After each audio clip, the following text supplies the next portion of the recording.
Got it. Good morning. I'm Mel from Mel at Photography, and today I have the beautiful Rebecca Thompson here, who is not only one of my clients, but Mhm. I'm also doing some personal development work with Rebecca. Her business is Rebecca Thompson Be a Beacon, and she helps women basically find their power, peace, and passion.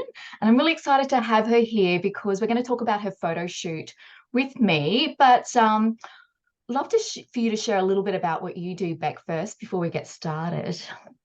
The big question, what do you do? Yeah, I So, know, I know. yeah, look, it's often really hard to encapsulate in a nutshell what it is that I do. But if I were to try to do that, I would say it's really about practical spirituality for the real Mm, world. Like, I mhm, come from a scientific physio background. That was my original training.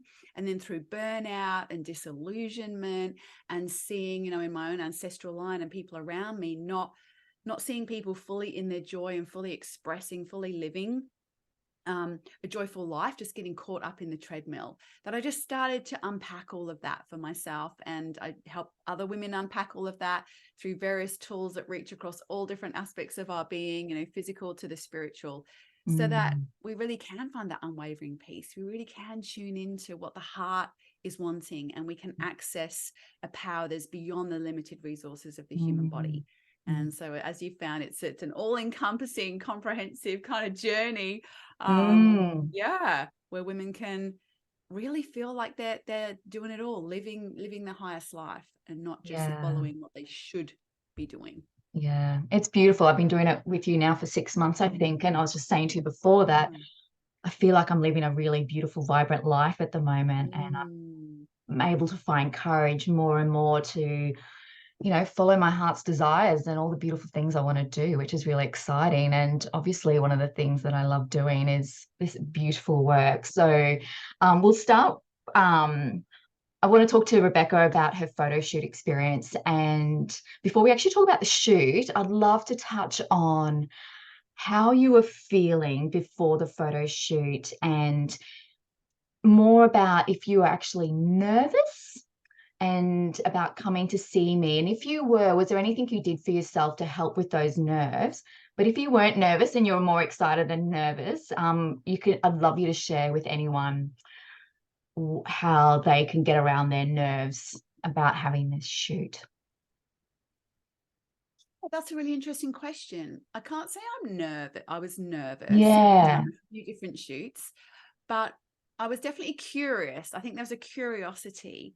And perhaps if one is nervous, you can turn it into a curiosity. Like, we often talk about excitement and Yeah. anxiety being like so close. So there was a bit of Yeah. excitement. There was maybe a little bit of anticipation, um, and curiosity about how this shoot would go, having done shoots out in the elements before. Mm, So very much because I'm a real nature girl. So I was curious about how that would go inside, whether that would limit things somehow. But I think the opposite happened, was that so much more of me was able to come through. And that's what I guess I was hoping for, or that's what the heart's desire was. And I think in connecting with you is being able mm, to uncover that rawness and mm. realness of me, as opposed to anything else bolstering that. Yeah, yeah, beautiful. And I love what you said about with nerves that converting that or feeling the curiosity more than your nerves. And I think that would be a beautiful tip for women who are thinking about having this experience, because I actually haven't thought of that before, that curiosity. So that's really interesting.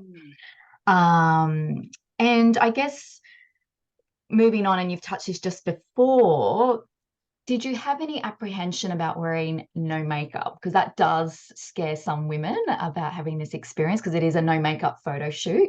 That's no Yeah. foundation, no mascara. I actually found that liberating, because I guess I'm going through a phase, no Mel knows, but for those of you watching this, where, I'm going through perimenopause, I'm going through a peeling back of how I want to do things. I'm going through a simplifying of how I want to show up in business, in life, and really refining what that is in its rawness, in its realness, in the vulnerability. So I was excited about that, and excited to see the beauty and perhaps be confronted. I was prepared to be confronted by the rawness and realness of me as I'm aging, but I am determined, and I am to embrace that, to embrace this change in my life, to embrace the rawness, embrace the realness. And I would guess that any women that are wanting to, work with you, Mel, in the beautiful way that you do, are really on that edge of, there's some sort of shift, there's some sort of change, some sort of transition happening, that they want to really embrace themselves in a whole new way, in a real way, and sort of take that mask off. So yeah, I was excited about that, prepared to feel confronted, but yeah, that there was a real sense of liberation. Yeah, that's beautiful. Liberation is so powerful, that feeling, that experience. Yeah. And do you remember any moments during the photo shoot, any beautiful moments where you felt very connected within yourself? Like, we probably could touch on a particular photograph, but was there any moments that you remember from the experience where, you're fully embodied, or was powerful for you in any particular way? Look, I think in a lot of it, I mean, given I teach presence, as you know, so from teaching presence, it really helped me to stay embodied within that. And I think just the smaller space and the confinement of that space and the light and the intimacy really helps with that. And just to share that with any other woman, compared to me being outside in the elements on the beach or in a forest, I really love that intimacy, which helped me to really drop into that place of presence and playing with the light.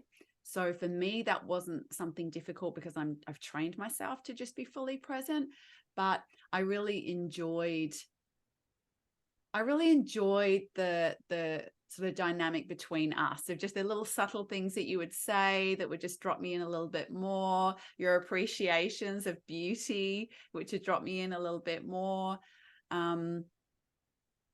Just playing with the darkness and the light. I mean, I just love immersing into that, and that just helps me to drop into presence of the darkness and the stillness and interiorizing, and then the light bringing out more playful, more joyful, and just the ability to play. So all of that added to to deepening the presence, if you like, in different ways. And touching on the play aspect, and I think we saw a bit of that when we were playing with the beautiful chiffon material, and seeing you play, and that joy, because there's some photographs there that show this beautiful joy. And I guess it's that, that inner child that sometimes, as we know, we forget to connect with, because life is so crazy, and just that play element is just so beautiful. And I can see those images now of you in that moment, various aspects actually. I was going to say, moving on to, so from the photo shoot, we book you to come back and see your beautiful photographs. What was that experience like, seeing them for the first time?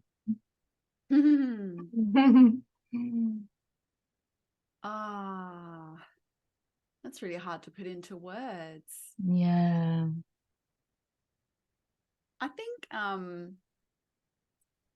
there was a lot of beautiful photographs. There's a little bit of overwhelm of like, there's a lot to pick from here. I find my special ones, but it was just such a beautiful mirror. Like I've gone through a similar process, like I've said, in different photo shoots before, and it's been beautiful and fun to see things, but this was such a mirror of seeing all of me in different aspects, because the black and white and the simplicity of the set, if you like, and the different ways just really pairs everything back so that you can see you.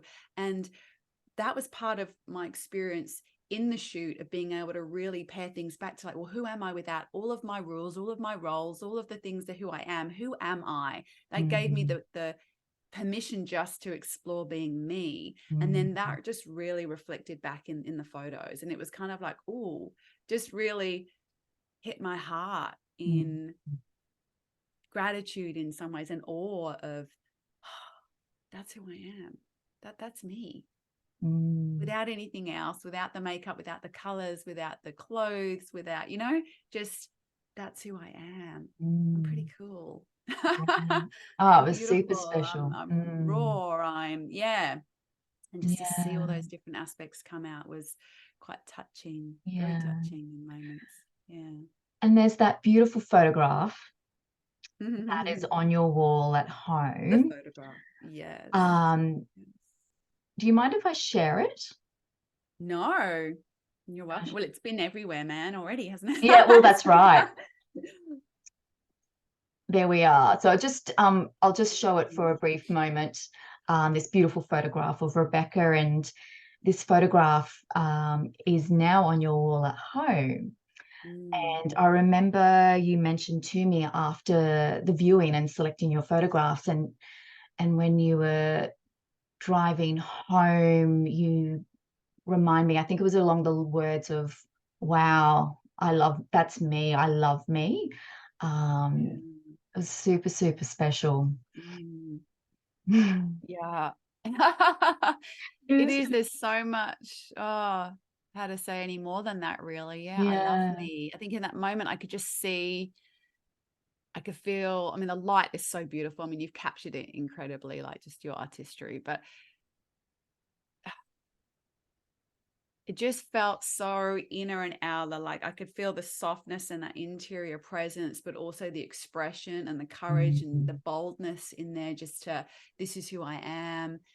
And yet, like I say, that there's this sense of kind of internalization and reverence, and just, yeah, it just feels so encapsulating with so many so many things and so many emotions. And I know in the competition that Mel won a competition with this photo that was entitled The Wealth of the Feminine, wasn't it? Was that right? Wealth of Femininity. And I think, yeah, Wealth of Femininity. And I think that is kind of what it encapsulates for me, like the wealth of the abundance of all aspects of not just myself, but of who we all are as women.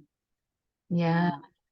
And you've previously mentioned your femininity, as you said, but your creativity, your strength, and the fact that this one is not particularly posed as such. This is quite free. This one has that beautiful flow and freedom of movement. Yeah, when you're caught in that kind of like an unsuspecting moment of just being in your own elements, Yeah. Which just makes it feel, like you say, super special, because it's not one where I kind of, turn to look at the camera or anything. Yeah, I'll stop sharing it now. I was going to say thank you for letting me share your beautiful photograph. This is Women's Network Australia, actually, is a women's business magazine in Australia, and it's on the front cover there, which is pretty special. Like, to finish up, what would you say to anyone who, I do have a lot of women who are sitting there sitting on the fence, and I know this because they share it with me, about having this women empowerment portrait experience. What would you say to anyone who's thinking about doing it but sitting on the fence? I would just ask why. Why would you do it, but why are you sitting on the fence? Like, when we're sitting on the fence, there's a pull towards, there's a pull towards something. Otherwise, we wouldn't be on the fence. We'd just be on the other side of the fence, and it's a clear no for whatever reason. I think if you're sitting on the fence, the deep question is to ask why. Why am I on the fence? Why am I on the fence, not able to jump over the fence? And why did I even get on the fence? And you want to look at the why did I even get on the fence? Because that's the desire. And if there's a desire there, you want to feed that, you want to fuel that. Like, one of the things I always say is, let your desires burn brighter than your fears. The reason you haven't got off the fence is because there's some sort of fear there, and that's okay. We all have fear. And again, that fear can be close to excitement. So what is the reason that you're on the fence in the first place? Why did you get on it? Why are you halfway there? And feed that, because there's something in you that wants to be expressed, that wants to be seen, that you want to give yourself permission to express and be seen. And you're the only one that can give yourself permission to do that. Someone else can try and make you feel safe to do that, can encourage you, but at the end of the day, it's a yes or a no to yourself in there. Yeah. You get to decide. Yeah. Actually, that's really beautiful. Yeah, really beautiful. Rebecca, thank you so much for sharing all your beautiful wisdom and your beautiful experience. And yeah, it has been such a pleasure having you on here. I could talk to you all day, but we will stop the interview. And yeah, thank you again. And thank you for the gift that you share, you know, in your presence and in your ability to hold that beautiful presence, that stillness and creativity that allows women to feel safe to express who they really are and to see themselves in a different way, in the real way. Yeah, the real way. Yeah. Thanks, Rebecca. Right. I'm trying to find stop record. Down the bottom somewhere. Oh, hang on, found it.